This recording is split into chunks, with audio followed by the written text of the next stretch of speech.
Donc, est-ce que quelqu'un connaît cette statue?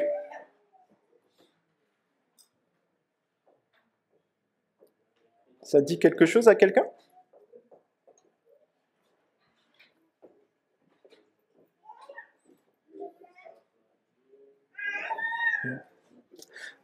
Donc, bah, bon, je vois que personne la connaît. Bon. Vous en faites pas, c'est pas grave.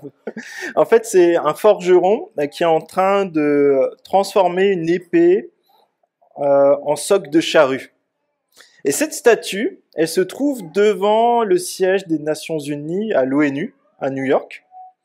Et cette statue a été offerte par l'URSS, au moment où la Russie s'appelait l'URSS, aux États-Unis en guise de témoignage pacifique en 1959. Et en fait, ça se base sur un verset biblique qui est Ésaïe chapitre 2 verset 4. Il sera juge entre les nations, il sera l'arbitre d'une multitude de peuples. De leur épée, ils forgeront des socs de charrues, de leur lance des serpes. Une nation ne lèvera plus l'épée contre une autre et on n'apprendra plus la guerre. Donc c'est dans le livre d'Ésaïe que se trouve ce verset, et ça a été repris pour la constitution de cette statue, mais c'est aussi quelque chose qui était une sorte de slogan à l'ONU pour sa conception et la façon de fonctionner. Et ce qui est intéressant de noter, et j'ai trouvé cette remarque en fait quand j'ai fait une recherche, c'est que même un non-chrétien, j'imagine, il a donné cette information-là, il dit « La notion de justice est ici clairement associée à l'établissement de la paix. Sans justice, il n'y a pas de paix. » Et je trouve qu'il a très bien compris le message biblique. C'est si on n'a pas un Dieu qui est juste, il ne peut pas y avoir de paix. Et est-ce que vous savez que en l'année 2021, donc l'année dans laquelle nous sommes, a été proclamée par l'ONU année internationale de la paix et de la confiance. Alors, je ne sais pas si vous avez remarqué une différence entre janvier et aujourd'hui. Moi, pas trop, mais en tout cas, c'est un bon vœu. Mais c'est là qu'on voit que on peut avoir des aspirations humaines à la paix, à la confiance, mais c'est seulement Dieu qui peut nous la donner. Et je vous invite à simplement prier. Oui, Père, je te prie, s'il te plaît, que tu puisses parler à nos cœurs ce matin, qu'on puisse être à ton écoute et que nous puissions être assoiffés de ta justice, de ta paix, de ta réconciliation, et que ce matin, tu nous permettes à chacun et chacune de prendre une parole qui vient de toi pour faire un pas de plus, et aussi que tu puisses transformer nos cœurs pour que nous soyons de plus en plus attirés par ce qui est bon, qui vient de toi. Je te prie dans le nom de Jésus. Amen. Donc, je vous invite à ouvrir vos Bibles si vous ne l'avez pas encore fait. Donc, Éphésiens au chapitre 2.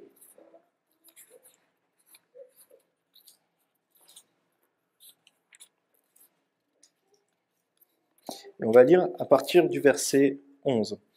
Donc, j'ai appelé cette prédication « Une nouvelle famille issue de tous les peuples ».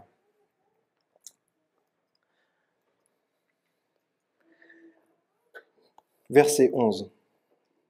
C'est pourquoi, souvenez-vous qu'autrefois vous étiez identifiés comme non-juifs dans votre corps, appelés incirconcis par ceux qui se disent circoncis et qui le sont dans leur corps par la main de l'homme.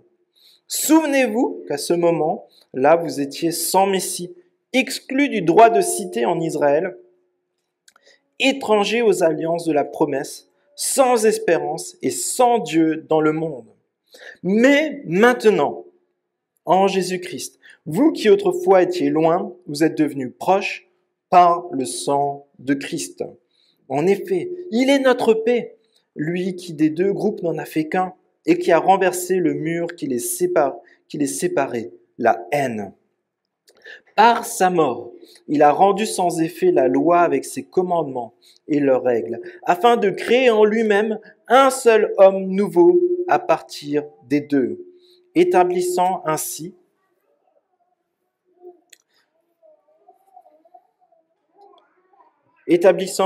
la paix. Il a voulu les réconcilier l'un et l'autre avec Dieu, en les réunissant en un seul corps, au moyen de la croix, en détruisant par elle la haine. Il est venu annoncer la paix à vous qui étiez loin et à ceux qui étaient près. À travers lui, en effet, nous avons les uns et les autres accès auprès du Père par le même esprit. Ainsi donc, vous n'êtes plus des étrangers ni des résidents temporaires. Vous êtes au contraire concitoyens des saints, membres de la famille de Dieu. Vous avez été édifiés sur le fondement des apôtres et prophètes, Jésus-Christ lui-même étant la pierre angulaire.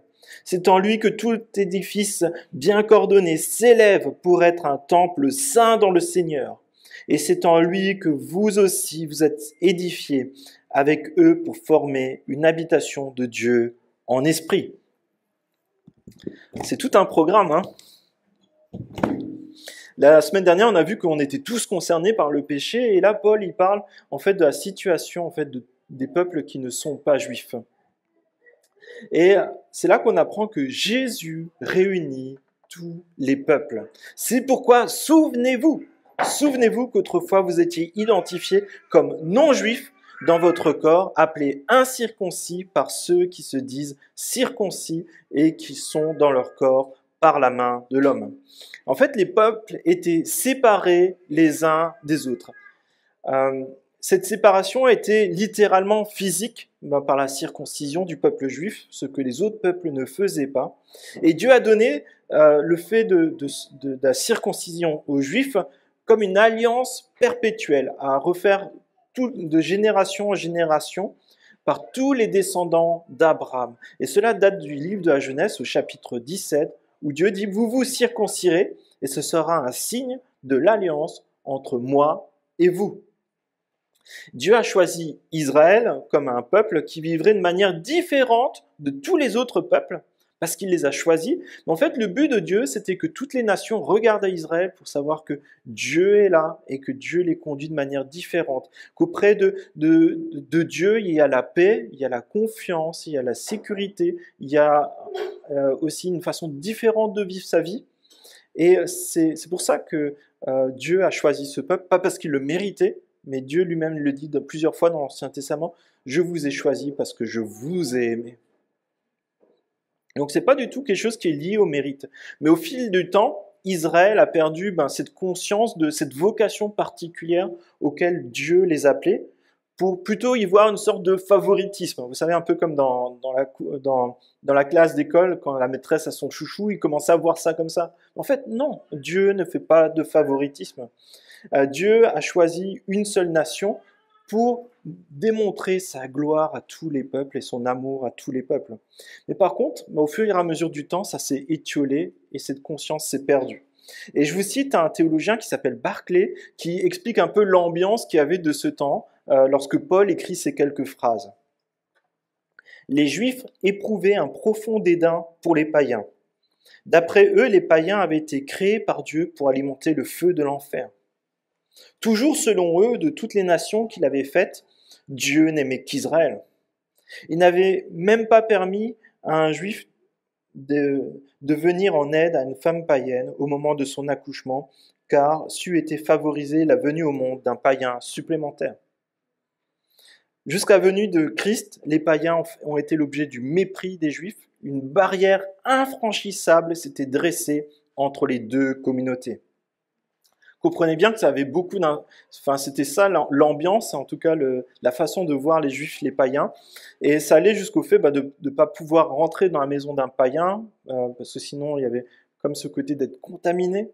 Lorsqu'un jeune homme ou une jeune femme se mariait avec un non-juif, les parents célébraient symboliquement leurs obsèques, parce que pour eux ils n'existaient plus. Et pour relativiser quand même, parce que les Grecs ont aussi leur part dans l'affaire, leur conception du monde est expliquée comme ça par un homme d'État romain qui s'appelait Cicéron. Il décrit ainsi les Grecs. Comme disent les Grecs, l'humanité entière est divisée en deux groupes, les Grecs et les barbares. Donc, à ça, vous rajoutez des différences avec des ultra riches, des ultra-pauvres, des esclaves, des citoyens, des résidents temporaires. Et ça vous donne l'ambiance qu'il y avait dans l'église à Éphèse. Imaginez toute cette mixité avec aussi tous ces a priori les uns sur les autres. Et pour autant, ils se retrouvent comme nous aujourd'hui. C'est là qu'on se dit, bon, finalement, mon église, ça va. On peut relativiser un peu. Mais imaginez juste les divisions qu'il y a dans cette église, des divisions ethniques, culturelles, sociales. Et c'est pour ça que Paul leur rappelle aussi à ces païens, souvenez-vous qu'à ce moment-là, vous étiez sans Messie, exclus du droit de cité en Israël, étrangers aux alliances de la promesse, sans espérance et sans Dieu dans le monde. Les peuples non-juifs étaient séparés de Dieu. Les non-juifs ne pouvaient pas profiter de ces avantages que les juifs possédaient, sans Messie. Pour les peuples, tous les peuples, y compris le peuple juif, sont concernés par le péché. C'est ce qu'on a vu la semaine dernière. On est tous pécheurs, on a tous besoin de Dieu. Toutefois, la grande différence, c'est que les non-juifs, ils n'avaient aucune attente d'un grand libérateur qui viendrait les sortir des ténèbres du péché, de la boue du péché. C'est un peu comme si vous ne saviez pas que les pompiers existent. Vous avez, aujourd'hui, moi par exemple, imaginons j'ai un feu dans ma poubelle à côté de la maison, je me dis, j'appelle les pompiers, ils vont venir dans quelques minutes, ils vont l'éteindre. Mais si vous ne savez pas que les pompiers existent, vous ne les appelez pas, le feu se répand partout, vous n'avez aucun espoir. Et ces personnes-là n'avaient aucun espoir de voir les pompiers arriver pour les sauver. Et ce grand sauveur, c'est Jésus-Christ. Et il faut comprendre que dans la philosophie grecque aussi, il y a cette pensée que le corps représente ce qui est mauvais, tandis que l'esprit représente la pureté. C'est un peu comme si le corps était un frein à l'esprit, que c'est ça qui faisait qu'on faisait les choses mal ou qu'on était lent dans notre façon de faire les choses. Et cette pensée s'est progressivement introduite même dans l'Église par des hérésies, où on essayait de dire finalement c'est pas grave si je fais des péchés parce que c'est que mon corps, moi je suis très sain à l'intérieur. Mais aussi ça a entretenu un modèle de société qui dévalorise les travaux manuels et ça continue jusqu'à aujourd'hui.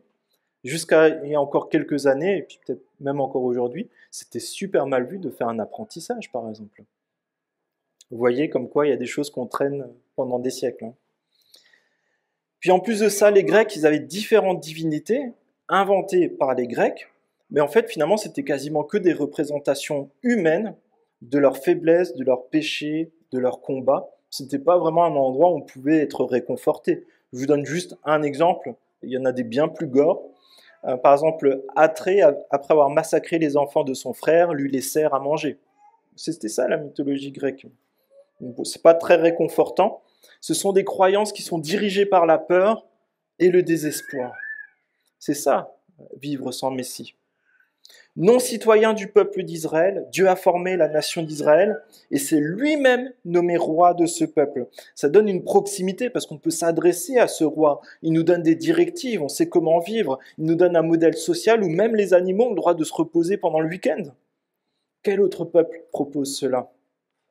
Non au bénéfice des alliances contractées par Dieu avec Israël, c'est-à-dire des promesses fortes. C'est cette promesse qu'on a déjà vue avant dans Genèse 12. « Je ferai de toi une grande nation. » Donc Dieu s'adresse à Abraham. « Je te bénirai, je rendrai ton nom grand et tu seras une source de bénédiction. Je bénirai ceux qui te béniront, je maudirai ceux qui te maudiront et toutes les familles de la terre seront bénies par toi. » Ça, c'est une promesse. Quand Dieu te dit « toutes les familles de la terre seront bénies par toi », ça, je pense que ça encourage. C'est une promesse forte que Dieu sera là de génération en génération. Sans espérance. Que pouvait-il espérer, sinon pas trop souffrir et profiter un peu de l'instant présent? Est-ce que ça ne représente pas un peu finalement la pensée d'aujourd'hui? On profite parce qu'on ne sait pas qu'est-ce qu'il y aura demain. C'est ça, vivre sans espérance. Et je pense, la phrase là, peut-être une des plus tristes finalement du Nouveau Testament, peut-être même de la Bible, « sans Dieu dans le monde, n'ayant aucune espérance et sans Dieu dans le monde ». Ce sont vraiment des mots tristes parce que finalement, c'est vivre dans un monde qui est méchant, cruel, violent, où il y a l'injustice, la calomnie, la haine, la guerre, la solitude, la souffrance, la maladie, puis la mort. Affronter toutes ces épreuves, toutes ces angoisses, sans Dieu, sans espoir de vie éternelle, à quoi bon la vie? Mais Paul leur dit, mais souvenez-vous, où serions-nous si Dieu ne nous avait pas arrachés à la fosse, dans laquelle nous étions dans nos péchés. Si nous oublions, nous devenons tièdes, nous devenons mous à l'égard de la grandeur de Dieu, ce qu'il a fait pour nous. Nous perdons notre joie de notre salut, nous perdons notre faim, notre soif de connaître Dieu, nous perdons notre motivation à partager l'Évangile à ceux qui ne le connaissent pas. Souvenez-vous, fait allusion à notre situation désespérée quand on ne connaît pas Dieu, avant que Dieu nous sauve. En Romains, au chapitre 9, il est dit cela. Les Israélites, c'est à eux qu'appartient l'adoption, la gloire, les alliances, la loi, le culte, les promesses et les patriarches. C'est d'eux que le Christ est issu dans son humanité, lui qui est au-dessus de tout. Dieu béni éternellement. Amen.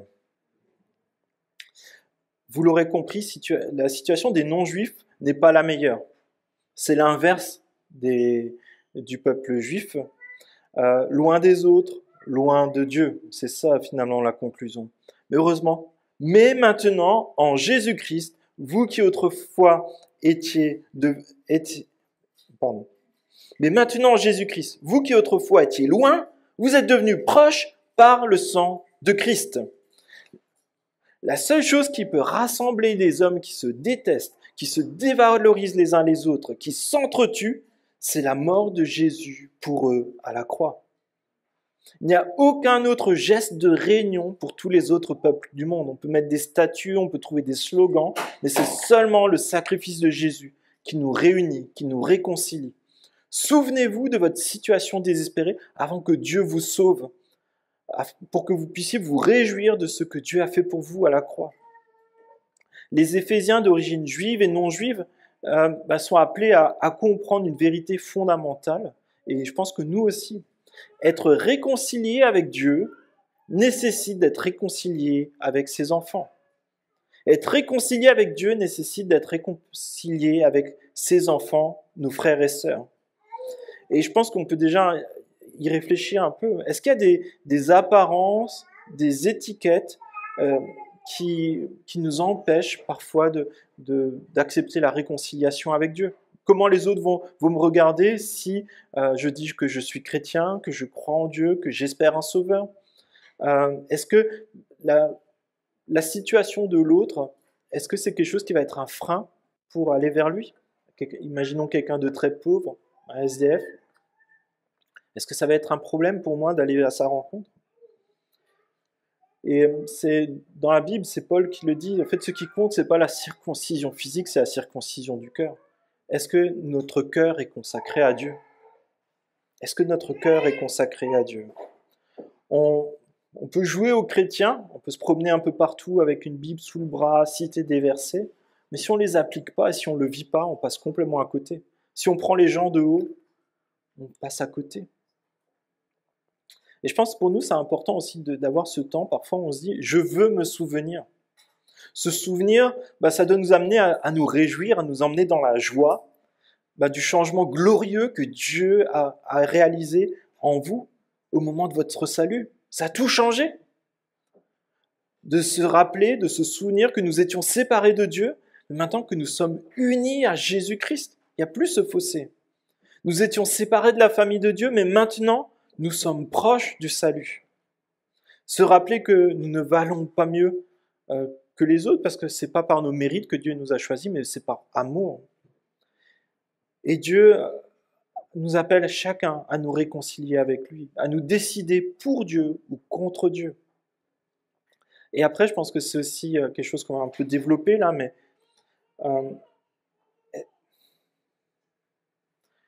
où en sommes-nous dans notre façon de voir les personnes ? Est-ce qu'on les classifie ? Est-ce qu'on met systématiquement des préjugés sur eux ?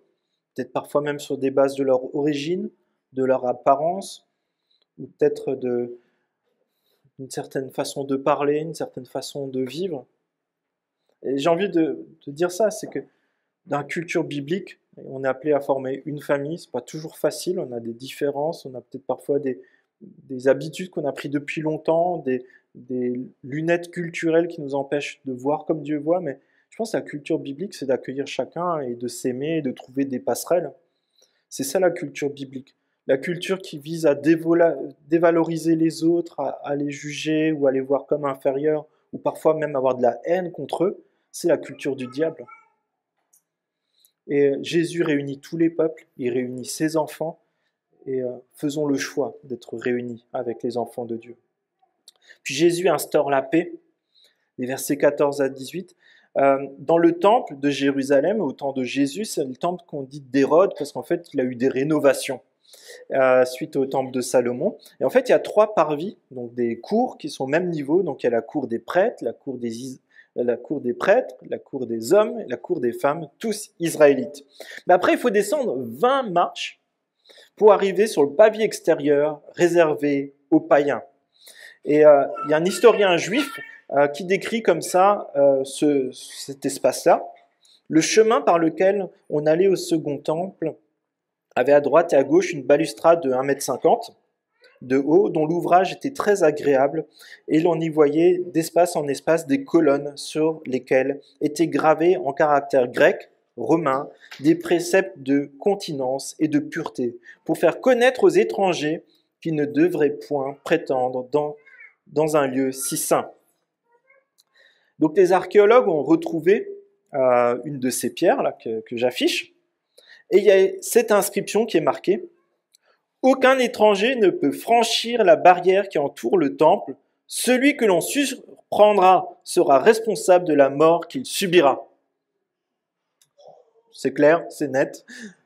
Et c'est pour ça qu'à un moment, Paul a été arrêté, parce qu'il l'avait suspecté d'avoir fait rentrer quelqu'un justement au-delà de ce mur. Il rigolait vraiment pas avec ce principe-là, mais c'était un mur physique qui séparait les Juifs de tous les autres peuples.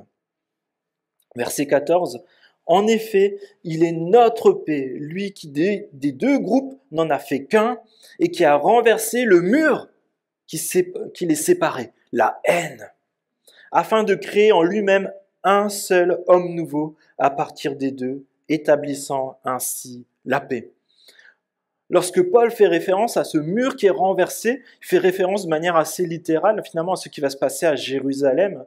Et il déclare que ce mur de la haine est renversé. Dans les années 70, les Romains vont détruire tout le temple. Et c'est pour ça qu'on a seulement retrouvé 2 pierres ainsi, qui sont le témoignage de ce qui s'y faisait. Mais tout le reste a été renversé complètement. Jésus, lui aussi, va renverser le mur de la haine dans l'Église, ici parmi nous aussi, pour former qu'une seule Église, un seul corps formé de disciples de Jésus de toutes les origines, juives, païennes, provenant de toutes les nations de la terre. Et là, il faudrait dire un Amen. C'est que Jésus qui peut faire ça. Christ est notre paix. Seul Christ peut accomplir ce miracle, la réconciliation avec Dieu, la réconciliation avec les hommes et l'unité des hommes. L'un des autres murs de la haine est formé par les lois qui régissaient l'ensemble un peu des principes de vie des Israélites. Et il était inconcevable, comme je l'ai dit, de manger par exemple avec des païens, parce que déjà tout simplement, ils ne mangeaient pas la même chose. À ceci s'ajoutaient des barrières physiques comme la circoncision. Mais Christ a dit maintenant tout ça en table rase. On veut être unis par quelque chose de bien plus puissant que des origines ethniques. Notre origine d'enfant de Dieu. Verset 16, il a voulu les réconcilier l'un et l'autre avec Dieu en les réunissant dans un seul corps au moyen de la croix, en détruisant par elle la haine. Il n'y a désormais plus de différence entre les corps, entre la loi, entre notre appartenance à Dieu. La haine envers ce qui est différent est détruite par le sacrifice que Jésus scelle dans une nouvelle alliance, une alliance d'amour. Cette nouvelle alliance, elle nécessite par contre que Jésus souffre et meurt à la croix. C'est cette alliance qui est la plus coûteuse, qui n'ait jamais été contractée, et elle est pour toi et moi. Et je pense que la façon de l'honorer, c'est d'enlever ces murs qui peuvent nous séparer de Dieu, qui peuvent nous séparer des autres.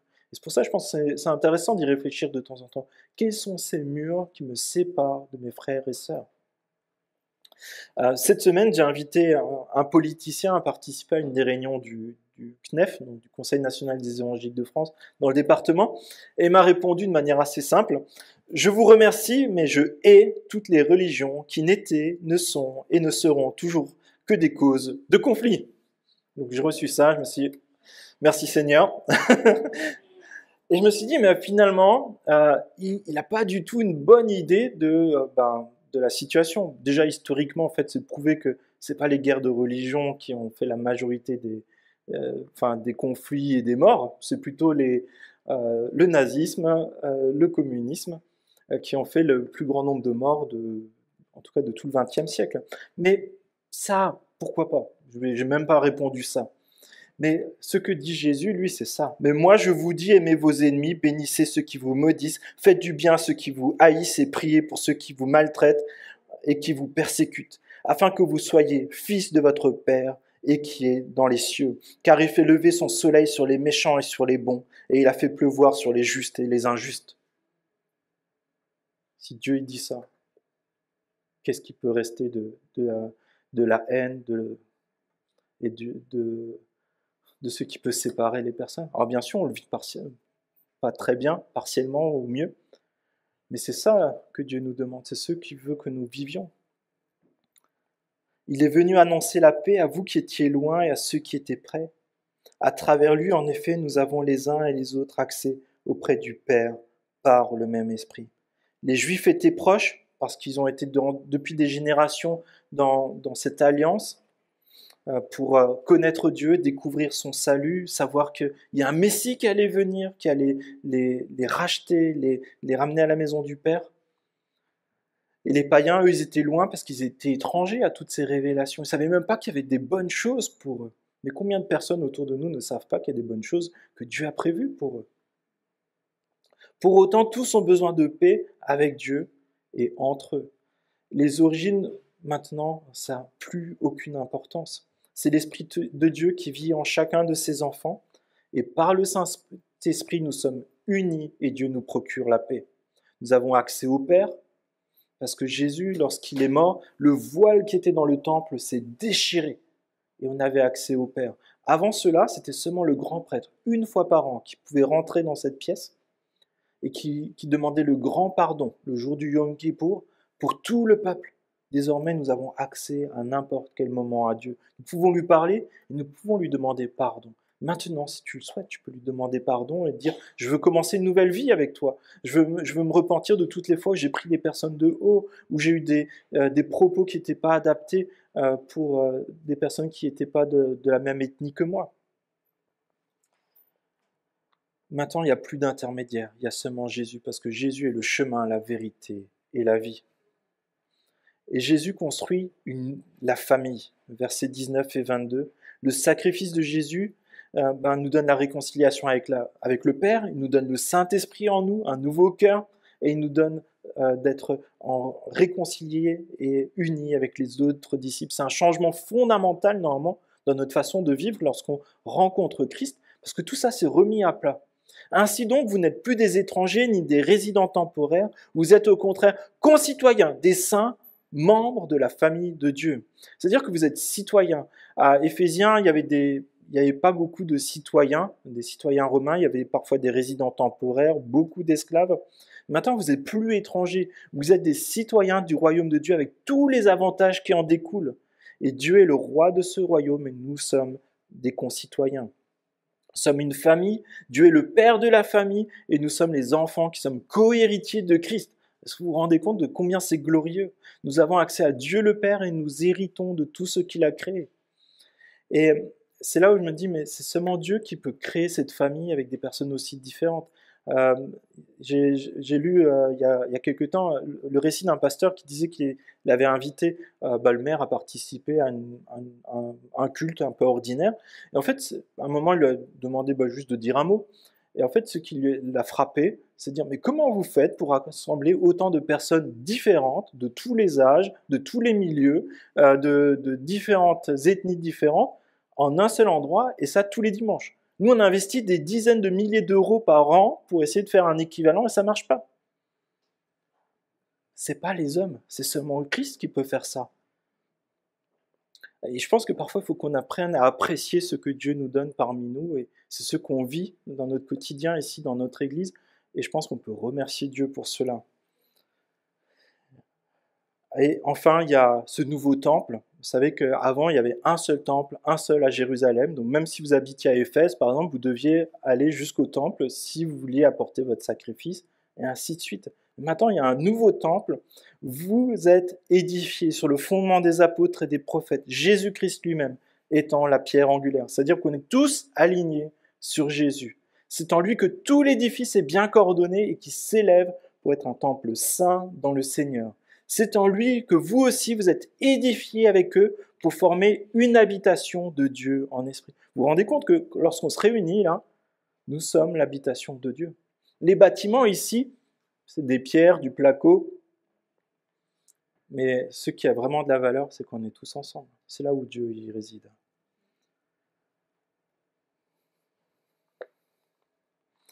Et moi, je me pose quand même cette question-là que je voudrais partager avec vous, c'est que est-ce que vous pensez que le temple, on a vu, c'est quand on est réunis, mais est-ce que c'est seulement quand on est réunis le dimanche?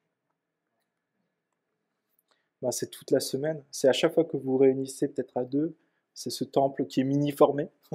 Mais en fait, il y a cette communion spirituelle qui est permanente lorsqu'on adhère à notre Église, qu'on adhère au fait de vivre pour Dieu.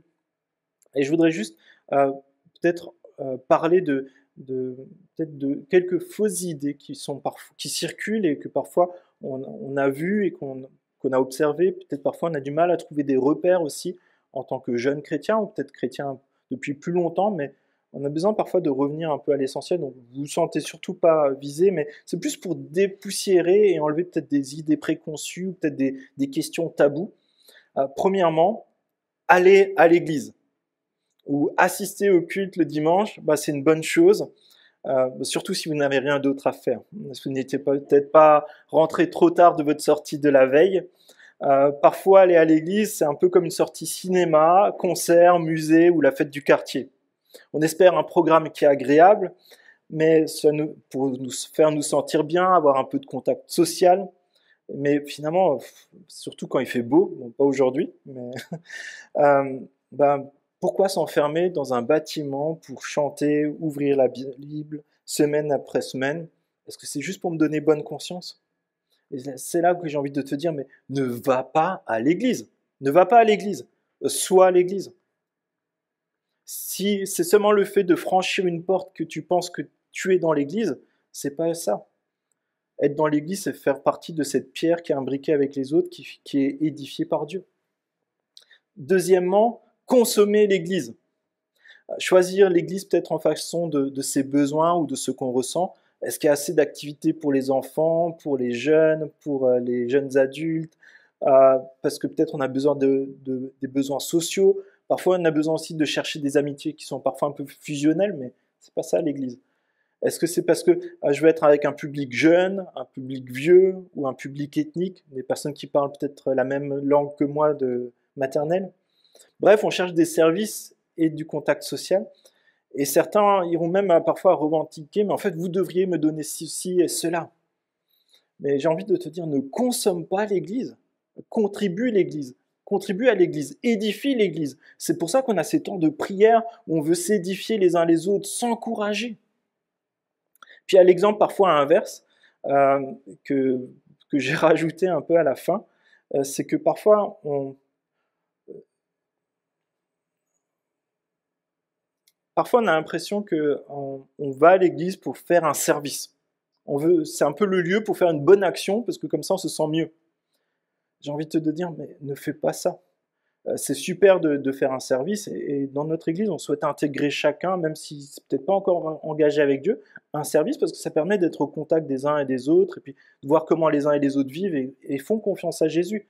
Mais j'ai envie de t'encourager, mais vis l'église. Ne le vois pas comme une façon de faire une bonne action seulement. Troisièmement, c'est flirter avec l'Église.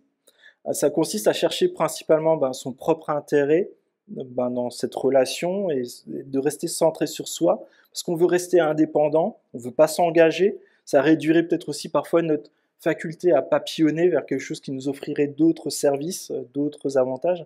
J'ai envie de t'encourager, et je sais qu'il y a toujours un petit temps pour trouver ses marques dans l'église, hein. Donc si vous venez la première fois, ne vous en faites pas, vous n'avez pas besoin de signer « je veux être membre de l'église aujourd'hui ».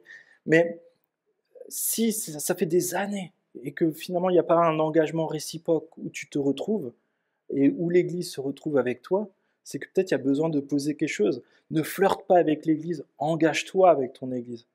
Bien sûr, ce sont des caricatures, c'est très simplifié, et je pense que derrière, parfois, il y a aussi des blessures, il y a des choses où vous avez pu être frustré, désillusionné par l'Église.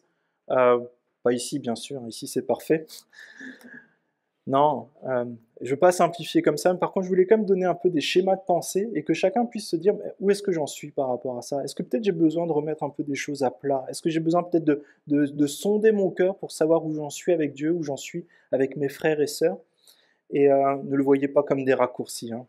Loin de là, j'ai essayé de le faire un peu sous forme humoristique, mais c'est vraiment l'occasion en fait de se poser la question où j'en suis. Vous savez, Jésus, il présente souvent, euh, enfin, Paul présente Jésus et l'Église comme un mariage en fait. Et c'est vrai que par moments dans le mariage, pour ceux qui sont mariés depuis longtemps, qui hochent la tête, ne le faites pas aussi fort s'il vous plaît. Il y a des moments où c'est plus difficile, des moments où on peut être frustré, des moments où on peut être désillusionné, mais en fait, à un moment, ce qui reste, c'est cet engagement qu'on a pris de s'aimer et de construire quelque chose ensemble. Et j'ai envie de vous encourager à faire la même chose dans l'Église. Des moments peut-être où c'est un peu plus difficile, mais prenez vraiment, rappelez-vous que vous voulez construire et faire des choses ensemble. Parlez-vous. Parce que Dieu, on l'a vu, il a des grands projets pour nous. C'est un lieu d'amour, d'unité et où on peut voir la gloire de Dieu. Donc j'ai vraiment envie de vous encourager à cela. Et je voudrais finir aussi par un dernier point qui est aussi un peu sensible. Vous avez vu, on a parlé plus ou moins de racisme, en tout cas parfois de dévalorisation des uns par rapport aux autres. Et je ne pense pas que c'est nécessaire de rentrer trop dans les détails, mais je nous encourage quand même à, parfois, on peut avoir l'impression que finalement, on n'a pas une mauvaise vision générale d'un ensemble de personnes d'une même ethnie.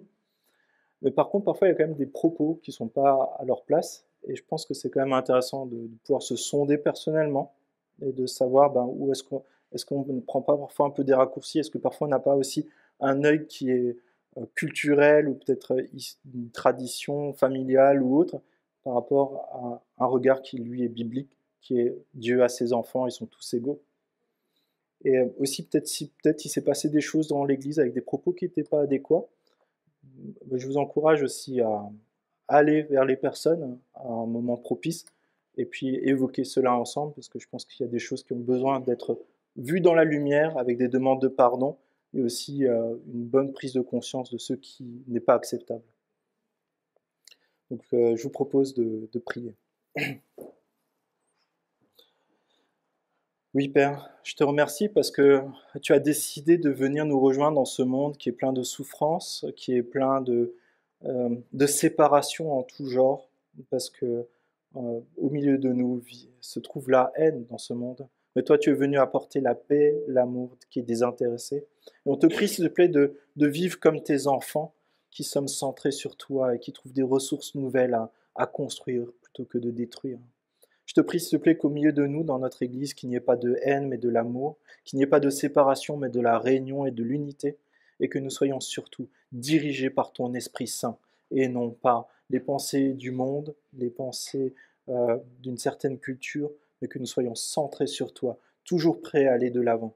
Seigneur, je te prie, s'il te plaît, vraiment de sonder nos cœurs, de nous amener à grandir dans ta connaissance et dans la juste pratique de notre foi. Et je te prie, s'il te plaît, pour tous nos amis, on l'a vu, sans Dieu dans le monde et sans espoir, que reste-t-il? Je te prie, s'il te plaît, que tu fasses briller la lumière dans cette région, que personne soit attiré par toi, et que tu te serves de notre Église pour qu'un grand nombre puisse te connaître, te louer, t'adorer et vivre aussi cette communion entre frères et sœurs dans notre Église. Je te prie ainsi dans le nom de Jésus-Christ. Amen.